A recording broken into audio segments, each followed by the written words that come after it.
talk. I enjoy talking. Okay, can you say your name and tell us a little bit about your park project? Okay. My name is Christopher Todd, and I'm visiting every park in New York City in alphabetical order from A to Z. It'll probably take me some time, but I'm gonna get through it. And And why are you doing this project? Because I personally wanted to see every park in New York City because I love the city. Um, I've been to many parts. I'm always amazed by different parts of the city, and I want to be able to say I've seen almost every edge of New York City. At least by the time I'm 50. And what was the inception for the idea? So during the pandemic, the gyms were closed because I like going to the gym and working out, and a lot of places was closed, so I couldn't do as much things. And one time I found this thing on YouTube that talked about hidden gems in the Bronx, and I started visiting those hidden gems, and I realized that most of those hidden gems were city parks. And so I was like, okay, I wonder what other gems are there in other boroughs. And I was like, let me visit other parks in other boroughs. And I didn't realize what I was getting myself into in terms of how much parks there is. There's 1,700, but I've enjoyed visiting every one so far, every one of them. So these are New York City parks, because you also have like the state parks. You have like federal parks, such as like federal lands, like. So that's, but you're keeping it to New York City Parks and Recreation. So for my project, I'm keeping it to New York City parks because if I get caught up in doing the state parks too and the private parks, I'll never get done. I mean, perhaps when I finish the city parks, I'll move on to the state parks in the city and the other private parks in the city. But I don't mind visiting those parks on my own. But for my project, to kind of keep it organized, I'm sticking to city parks for now. And like right now, you're on C. I'm on C. So by the time this video comes out, it won't be the same. But how many parks is that so far? Everyone keeps asking that. I need to sit down and count. Only because the question keeps being asked and I want to be able to answer it. But I don't know.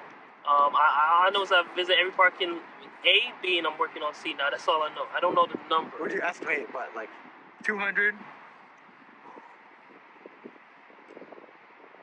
Maybe. Okay. Maybe 200, 300 so far. If we broke out of down 1,700. Yeah, exactly. Maybe that sounds about right. You know what? You're right. I could do that math because ever since I started in probably April 2020, I visited probably consistently 2 to 4 parks a week. It's like, but I'll sit down and I'll count. So the next time, I would say somewhere in the near future when someone asks me that question, I can answer the number question. Because I keep getting the numbers questions, I'll ask it. Because when I'm going through the parks, I'm just looking forward to knocking another park off. So, I will get that answer. I'm sorry I don't have it for you today. Just a question.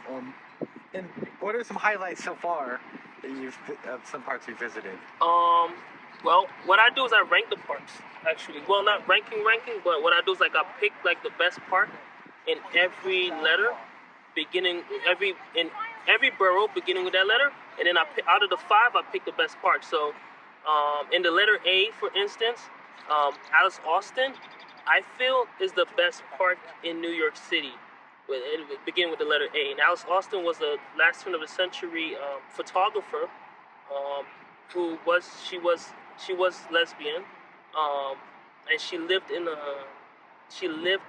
that was huge for that time, and she lived in that house most of her life. In Manhattan? Staten Island. Okay. Did I say Manhattan? No, you said New York City. Well, in New York City, but this was in Staten Island. Yeah. And then the runner-up to that with the letter A was Astoria Park, and letter B, Brooklyn Bridge Park, and then the runner-up was Bryant Park.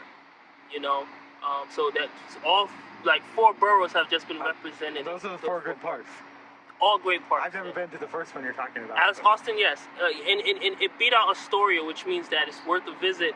And I call those parks go out of your way to see. So I think if anyone ever asks, Alice Austin's definitely worth the day trip, especially on a hot spring, summer, or fall day. Are you going to Conference House Park soon? So that's C. Yeah. So I haven't completed the C, so I don't. But Conference House Park has gotten the nod from me for the best park in Staten Island, Pretty awesome. beginning with the letter C. Now, would I say it's better than Alice Austin?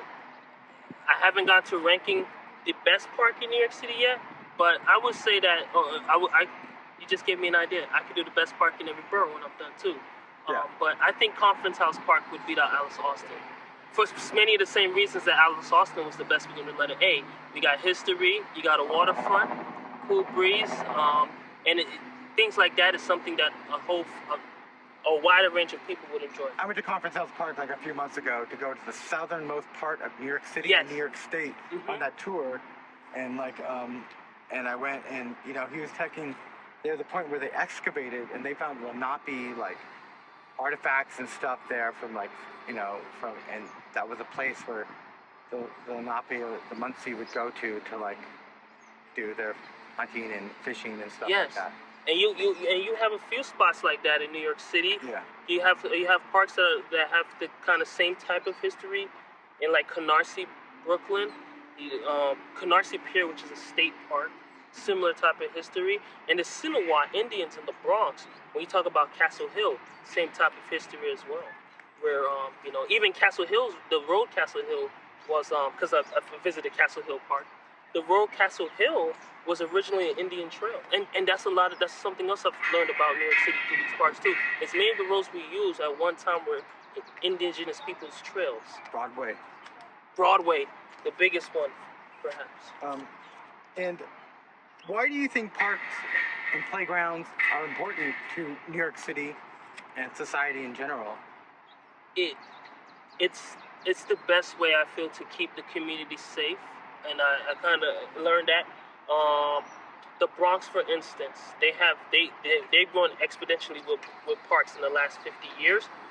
Say like 50 years ago, you would have like an abandoned space where a lot of crime could happen and a lot of negative things could go on. But when you turn that space into a park, that becomes a public space that people can go to, becomes a lot safer. Because now you have people, you have witnesses. Just tougher to do. It just keeps the community clean, and it gives people a place to go. I was watching an interview the other day where, for a lot of people, the parks it's their backyard. We're in a metropolis of 8.5 million people in a very confined space, and the parks is a place where you can escape the city without leaving the city, and it's a great place for education. Look at what it's doing for me, as a person who I consider myself an amateur historian. And I've never learned so much about New York City history, not only New York City history, but American history, even world history, as I'm learning now doing these parks. And what do you think about this park, the Elmhurst Park that we're at right now, and what do you know and think about the history of this park? I think that the history of Elmhurst Park, as you mentioned earlier, pretty much radiates the story of what most of these parks are now. We used to be a very industrial nation, so we needed a lot of industrial structures. So you talk about Elmhurst Park, used to have these big, gas tanks here. As we moved further away from needing that much gas or producing that much gas in our nation, this place just became abandoned for those two buildings. You break it down, you turn it into a park, now it's useful to the community again, and not just an eyesore. And many of the parks have that story. And that's what I think about. It just shows, just this park, like many other parks, shows the ingenuity of mankind to kind of take something that, that's probably not the best and make it extremely beautiful and useful in a place of refuge. Right on the other side, that playground is one of the best playgrounds I've ever seen so far. And it's just amazing how they took this area and just turned it into a nice place of refuge. And not only for man, but for wildlife as well. And that's the beautiful thing about parks. We get to connect with nature in a city that often does not get that credit. I really don't have any more questions. Is there anything else that you want to say or feel like is important to you to talk about? Yeah, you did a good job. I don't think so, not off the top of my head.